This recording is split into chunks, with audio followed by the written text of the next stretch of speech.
पता है तुम एक चीज के बिना अधूरी हो। जी? तुम्हारी स्माइल।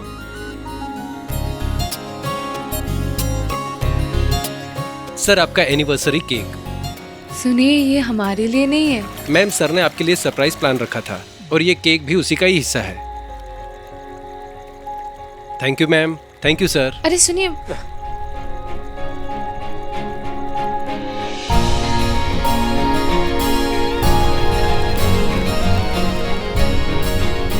ये दोनों अभी तक आए क्यों नहीं? मैं सुमृत को फोन करता हूँ। जी, मैं शनाया को फोन करती हूँ। एक second. Excuse me. Sure. Hello. Hello Shanu, तू कहाँ पे है? तू अभी तक पहुंची क्यों नहीं? वो मैं एक्चुअली केक शॉप में अटकी हुई हूँ। एक्सक्लूसिव केक बनाना है ना, और सुमृत भी तो नहीं पहुंचा। तुझे कैसे पता कि सुमृत अभी तक यहाँ पे पहुंचा नहीं है?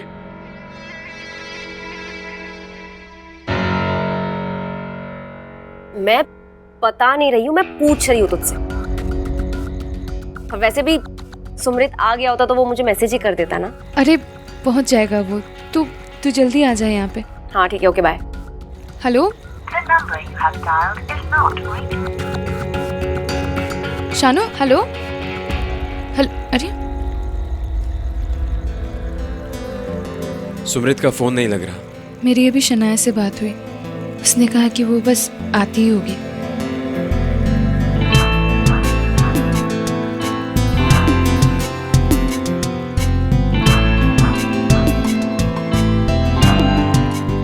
वैसे ये केक काफी टेम्पटिंग लग रहा है ना, थोड़ा सा टेस्ट कर लें?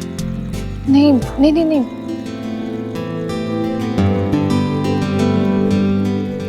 कार्तिक जी, हम कैसे टेस्ट कर सकते हैं? पहले ये तो उनका फर्स्ट मंथ एनिवर्सरी केक है ना, पहले उन्हें आने दीजिए, फिर हम खा सकेंगे। अरे तो बीच से नहीं खाएंगे, थोड़ा साइड से टेस्ट कर लेते हैं। पर कार्तिक जी, कार्तिक जी देखिए, हमने उनका केक बिगाड़ दिया। खाने पीने के मामले में ना चीटिंग करना कोई क्राइम नहीं होता। आपको पता है किशन भगवान भी माखन चुरा के खाते थे, ऐसे। आई एम सो सॉरी सुमृत, आज कुछ ज्यादा हो गया ना। पर मैं करती भी क्या, मेरे पास कोई और ऑप्शन ही नहीं था। And I am sorry once again. अब मैं इतनी टायर्ड हो गई हूँ ना कि मैं तुम्हारी डेट पर भी नहीं आ सकती।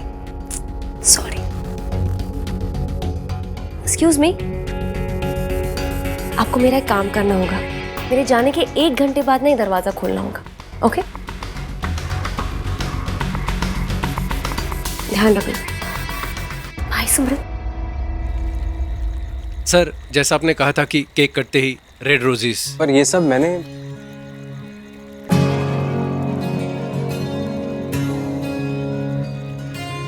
वैसे ये सब अरेंजमेंट किसी के चेहरे पे स्माइल लाने के लिए ही था, और मैं वही कर रहा हूँ।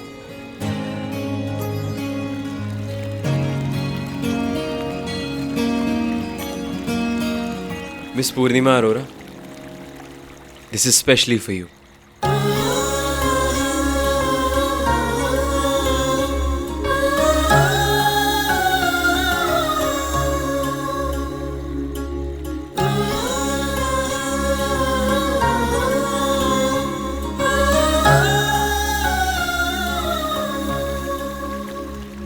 मैं अभी आया।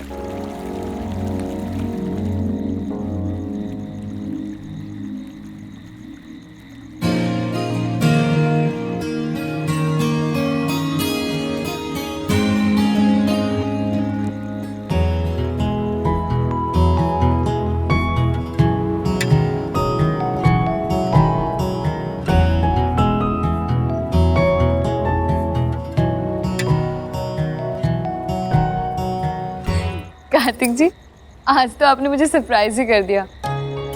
मुझे कभी लगा नहीं था एक डॉक्टर इतना भी रोमांटिक हो सकता है। तुमने भी तो बहुत अच्छा डांस किया। लगता है शनाया की शादी के लिए लड़की वालों की जोरदार तैयारियां चल रही हैं। और तुम्हारी जानकारी के लिए बता दूं कि लड़के वालों की तरफ से भी बहुत तगड़ा कंपटीशन होने वाला है। अगर कल को हार जाओ ना तो एक्सक्यूज मत देना। मेरी पहली शर्त ये है कि ये लड़की शादी में शामिल नहीं होगी। जो भी बातचीत हम लोगों के बीच हो रही है कार्तिक तक नहीं पहुंचनी चाहिए। अरे अरे, लगता है किसने तुमको बताया नहीं कि स्माइल करने से बिजली का बिल नहीं आता है। तुम्हारी स्माइल फीकी मत करो। वैसे मैं इस शादी को लेके बहुत एक्साइटेड हूँ। मॉम तो मेरे नखरों से परेशान हो गई है। अरे शेरवानी की फिटिंग 3 बार कैंसिल कर दी मैंने। वैसे तुम शादी में क्या पहन रही हो? मैं आई थिंक तुम पे साड़ी बहुत अच्छी लगेगी। साड़ी? मेरे पास ज़्यादा साड़ियाँ नहीं है। क्यों? उस रेड साड़ी का क्या हुआ जो मैंने भिजवाई थी? पूर्णिमा दीदी, आपके लिए पार्सल आया है। अरे ये तो वही साड़ी है जो मुझे दुकान में पसंद आई थी। वो रेड साड़ी आपने भेजी थी? हाँ, वो साड़ी तुम्हें इतनी पसंद थी, पर शायद तुम जल्दी में चली गई, इसलिए मैंने वो साड़ी खरीद के भिजवाई थी। क्यों, तुम्हें अच्छी नहीं लगी? आप पे हर रंग जचेगा। किसी को ये हक मत दीजिए कि वो आपकी जिंदगी, आपके सपनों का रंग चुरा ले। अब एटलीस्ट स्माइल ही कर दो, मेरा थैंक्स वसूल हो जाएगा।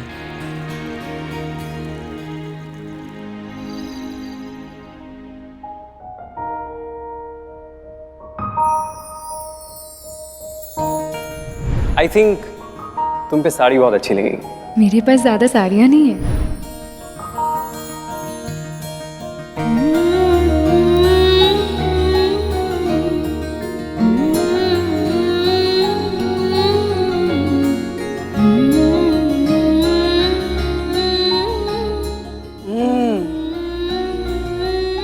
लगता है साड़ी भेजने वाले का अता पता मिल गया।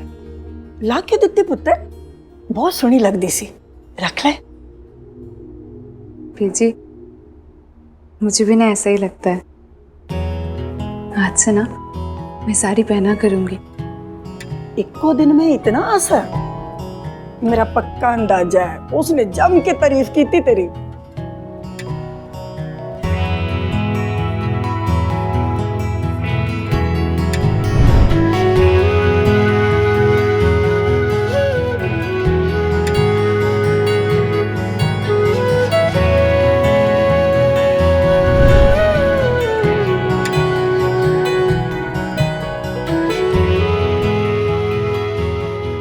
की होया पुत्र? बीजी कुछ नहीं। आप भी ना मनी मन लड्डू भी बनाती है और खुद ही खाती है। अच्छा, और बात मेरे पास भी लड्डू खाने और खिलाने वाली है। अब बीजी वो आज मेरा पंगड़ा पाओ नुनू जी करदा। पूछोगे ना क्यों? हाँ मेरे बिना पूछे तो जैसे तू बताएगा नहीं। फटाफट बोल ना, क्या बात है? बीजी पूर्णिमा के वास्ते रिश्ता आया है, और वो भी कनाडा से। हाय तेरे मुंह से क्यों शक्कर पुत्र? इसके लिए जो फोटोएं भेजी थी ना हमने इधर उधर, उसमें एक फैमिली ने ना इसको पसंद कर लिया, और लड़का जो है कनाडा में रेस्टोरेंट चलाता है। मैं तो नाची जा रहा हूँ तब से। ये तो बहुत ही चंगी गल है पुत्र। वाहेगुरु जी ने बड़ी कृपा की है। किते ना किते कोई ना कोई जौरी जरूर है जेड़े मेरे से हीरे दी परख करेगा। भाई क्या सोचा था मैंने, और क्या हो गया? मेरी लाइफ की जो सबसे खूबसूरत शाम होने वाली थी वो सबसे स्ट्रगलिंग वाली हो गई यार। मतलब मैं समझ में नहीं आ रहा था मुझे, मैं वो कमरे से बाहर कैसे निकलूं, मैं सिर्फ ठोके जा रहा। वो लकीली वो एक मेकअप वाले बंदे ने मेरी आवाज सुनी और दरवाजा खोल दिया। वो शनाया परेशान हो गई होगी ना मेरा वेट करते करते। हाँ, वो काफी परेशान थी यार। अरे यार भाई मैं शनाया को क्या मुंह दिखाऊंगा अभी। मैंने एनिवर्सरी का सरप्राइज बर्बाद कर दिया। पागल है सुमृत। दिल की उलझन मिटानी हो तो बात करो, बात करने से ही बात बनती है ना। हेलो,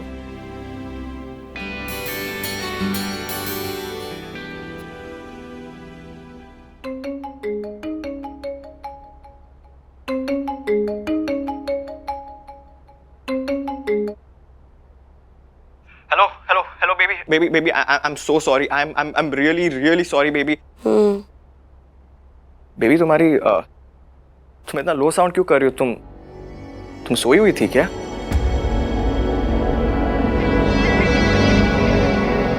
अब रो रो के थक जाओगी तो नींद नहीं आएगी क्या मुझे? अब तुम्हें मुझे अपने आंसू का सबूत भी देना पड़ेगा। नहीं नहीं नहीं नहीं। अपने फर्स्ट मंथ एनिवर्सरी के दिन मैं 2 घंटे से ज्यादा तुम्हारा वेट कर करके थक गई, और तुम्हारा तो कुछ आता ही पता नहीं। बेबी मैं कैसे समझाऊं, मैं कहां पर फंस चुका था और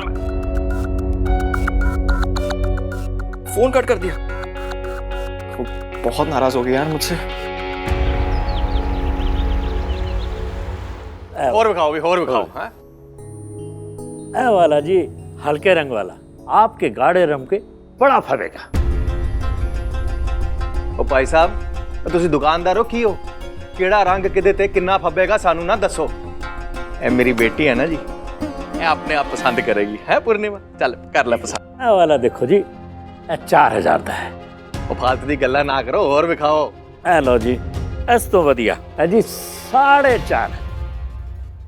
हाँ ए भी ठीक है। वैसे तो अभी सिर्फ फोटो ही देखी है, असलियत में और फोटोग्राफ में बहुत फर्क होता है। कहीं तुझे देखते से ही रिजेक्ट कर दिया तो? ये सूट तेरे हाथ ही रह जाना है। वैसे तुझ पे ये 5000 वाला सूट ना सूट करेगा। वैसे तुझे पता है मेरी साड़ी कितने की है? 50,000 की।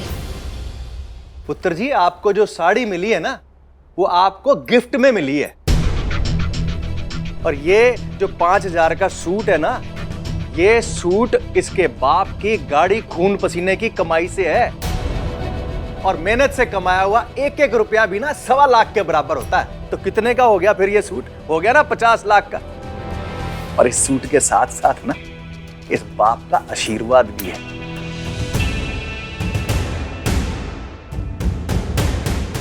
शनाया पुत्र, ये ब्याह का पहला कार्ड गुरुद्वारे दे के आना है आशीर्वाद लेने के वास्ते। इसके बाद ही रिश्तेदारों में कार्ड बांटे जाएंगे। ले पकड़। जी आप नहीं बोलते तो नहीं चलता, मूड खराब कर देता है उसका। 50,000 की और 5 लाख की उसके ससुराल वालों ने दी है ना, ब्याह करके चली जानी, फिर तो वैसे भी मेहमानों जैसी आएगी। वो जो बोल रही है ले फबेगा तेरे पे। चाचा ये ना बहुत महंगी है, आप मुझे कोई सस्ती सी दे दो। ओ पुत्र महंगा सस्ता ना देख, तू तेरा बाप बैठा है ना, ओ विखा जी सारे विखाओ। उन्हें कार्ड देन कौन जाएगा गुरुद्वारे? जी मैं पापा जी रहने दो, बीजी अब मुझे दे दो। मैं वैसे भी गुरुद्वारे जा रही थी, आते वक्त आशीर्वाद भी लेते हुए आऊंगी। नहीं पुत्र, तू सूट पसंद कर रही है ना अपने लिए, तू कर ले। कोई बात नहीं ना, जो मुझे देखने आ रहा है वो मुझे देख के पसंद करे, मेरे गुणों को देख के पसंद करे, मैं जैसी हूँ वैसे पसंद करे।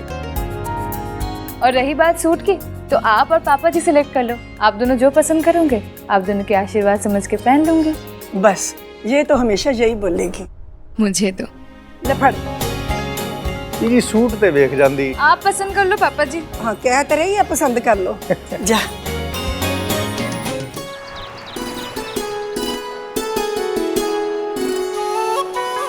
अरे हाँ, मैं कार्ड लेके आई थी शनाया की। और मैं सुमृत का। चलिए। ज्ञानी जी सत श्री अकाल। पैरी पौना। खुश रहो भाई, सदा खुश रहो। छोटी बहन और छोटे भाई का कार्ड तो आ गया गुरुजी के चरणों में, और तुम दोनों अपनी शादी का कार्ड लेकर बाबा जी के चरणों में चढ़ाने कब आओगे? मेरा मतलब आपस में नहीं, बस शादी की खुशी जानने का दिल किया था इसलिए पूछ लिया। जैसे ही सही इंसान मिल जाएगा ज्ञानी जी। अगर किसी के साथ जिंदगी जोड़नी है तो उसके साथ सोच और दिल भी तो जोड़ना होगा। वाहिगुरु जी ने चाहा ना तो बहुत जल्दी आप दोनों को अपनी अपनी पसंद का जीवन साथी मिल जाएगा। आओ आओ, शाबाश। वाहिगुरु वाहिगुरु वाहिगुरु। वैसे शादी का रिश्ता जितना खास होता है उतना ही कॉम्प्लिकेटेड भी। सुमृत तो पागल हो गया इस शादी के लिए। पर मैं खुश हूँ कि मेरे इडियट भाई को उसका जीवन साथी मिल गया। मैं भी बहुत खुश हूँ शनाया के लिए। उसे इतना अच्छा जीवन साथी मिला और इतना अच्छा परिवार मिला। हम कोशिश करेंगे लड़की वालों की उम्मीदों पे खरा उतरने के लिए। वैसे अपने जीवन साथी के सपने तो हर कोई देखता है, तुमने भी देखे होंगे। तुम्हें कैसा जीवन साथी चाहिए? मुझे रब दा बंदा, ऐसे लोगों को तो यही कहा जाता है ना।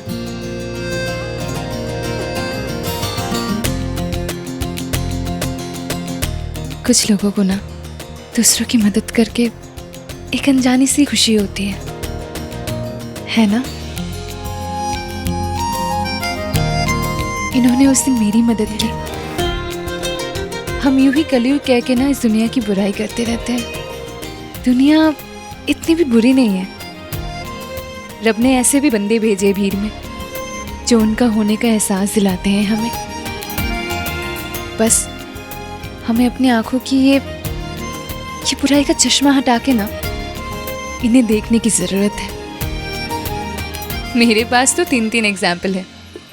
पापा जी, आप, तीसरे ये वाले इंसान।